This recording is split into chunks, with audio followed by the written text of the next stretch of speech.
تو اس وقت میں جو بات کرنا چاہتا ہوں، آخری عشرے میں اللہ تعالیٰ نے غریب لوگوں کے لیے، پورے رمضان میں ہے یہ، کوئی آخری عشرے میں لوگ عام طور پہ یہ صدقہ فطر جس کو ہم کہتے ہیں، یا ہماری زبان میں فطرانہ کہتے ہیں، یہ روزوں کی زکوٰۃ۔ بہتر تو یہ ہے کہ یہ پہلے ہی 10 دن میں دی جائے، باقی عید سے پہلے پہلے دی جا سکتی۔ یہ اللہ نے اپنے غریب بندوں کے لیے،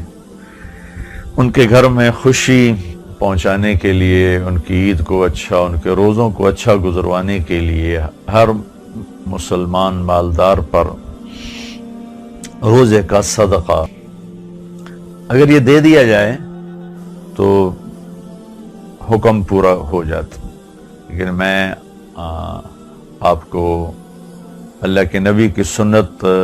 بتانا چاہتا ہوں تاکہ آپ کے ذریعے سے غریب لوگوں تک زیادہ پیسہ چلا جائے۔ ہمارے نبی پاک صلی اللہ تعالیٰ علیہ وسلم کشمش کا فطرانہ دیا کرتے تھے، صدقہ فطر۔ گندم 2 کلو بنتی ہے اور کشمش 3 کلو ہے، تو آپ نے یا تو کشمش،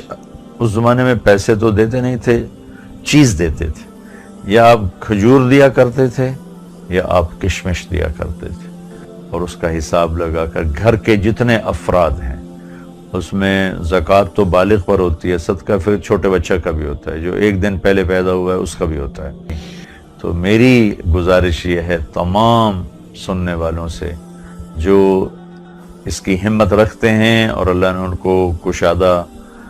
کیا ہے، رزق دیا ہے، وہ اچھی کشمش بازار سے معلوم کر کے اس کا ریٹ کیا ہے اس کا حساب کر کے فی کس، گھر میں 6 افراد ہیں، 4 ہیں، 8 ہیں، 10 ہیں، افراد سے مراد ہیں خامن، بیوی، بچے، ان کا ہم والدین کے ذمہ ہوتا ہے، تو اس کا حساب کر کے اگر آپ ادا کریں گے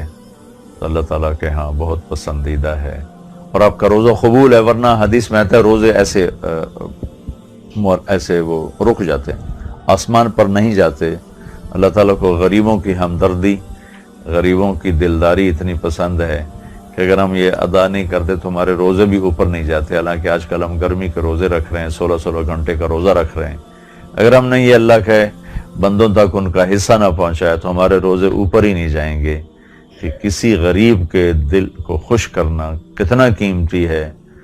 کہ اگر یہ نہ کیا تو روزے جیسا عمل اوپر نہیں جا رہا۔